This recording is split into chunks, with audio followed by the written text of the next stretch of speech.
Hi, welcome to అన్సే kitchen. ఈరోజు నేను చాక్లెట్ కేక్ ఎలా చేస్తాం అనేది చూపిస్తాను. చాక్లెట్ కేక్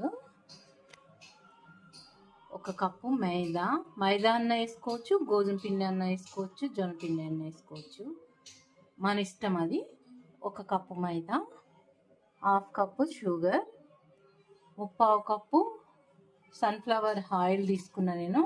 దీని ప్లేస్లో బటర్ కూడా తీసుకోవచ్చు, నెయ్యి కూడా తీసుకోవచ్చు. ఒక గ్లాస్, చిన్న గ్లాస్, టీ గ్లాస్ పాలు, ఒక table spoon cocoa powder, half tea spoon soda, వంట సోడా, కొద్దిగా జాజికాయ పొడి ఏదన్నా వేసుకోవచ్చు. మన దగ్గర వెనిగర్ ఉంటే, వెనిగర్ కాదండి,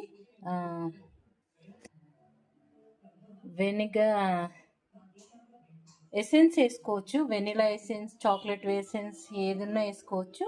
నేనైతే ఈసారి జాజికాయ పౌడర్తో చూపిస్తున్నాను. జాజికాయ పౌడర్ వేసుకుంటా. ఇప్పుడు ఈ చక్కెర గ్రైండ్ చేసి తీసుకుందాం. దీంట్లో జల్లించుకోవాలి ఒకసారి. ఒక కప్పు మైదా, దాంట్లోనే ఇది కోకో పౌడర్ కూడా వేస్తున్నాను, వంట సోడా వేస్తున్నాను. లాస్ట్లో మనం పెట్టేటప్పుడు ఒక ఈనో పౌడర్ ఒక ప్యాకెట్ వేసుకోవాలి. కొద్దిగా జాజికాయ పొడి, మరీ ఒక పించ్. 3 ఏళ్ళకి ఎంత వస్తే అంత, ఇట్లా 3 ఏళ్ళకి వచ్చినంత. మరీ ఎక్కువ వేసుకోవద్దు, షేర్ అవుతుంది. ఇప్పుడు ఇది జల్లించుకుందాం. ఇది గ్రైండ్ చేసి తీసుకొస్తా, కలుపుటం చూపిస్తాను. ఇక్కడ ఒక దొడ్డు మందపాటి గిన్నె పెట్టుకొని దీంట్లో ఉప్పు వేసి పెట్టుకున్నాను, సన్నుప్పు. దానిపైన ఇది పెట్టుకోవాలి, స్టాండ్.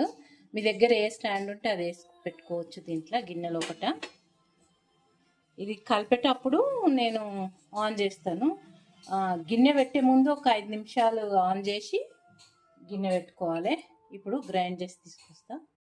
ఇప్పుడైతే చక్కెర గ్రైండ్ చేసుకున్నాను, ఇది జల్లించుకున్నాను. కోకో పౌడర్, సోడా, వంట సోడా, మైదా పిండి జల్లించుకున్నాను. జల్లట్లేసుకొని తర్వాత చక్కెర గ్రైండ్ చేసి తీసుకున్నాను.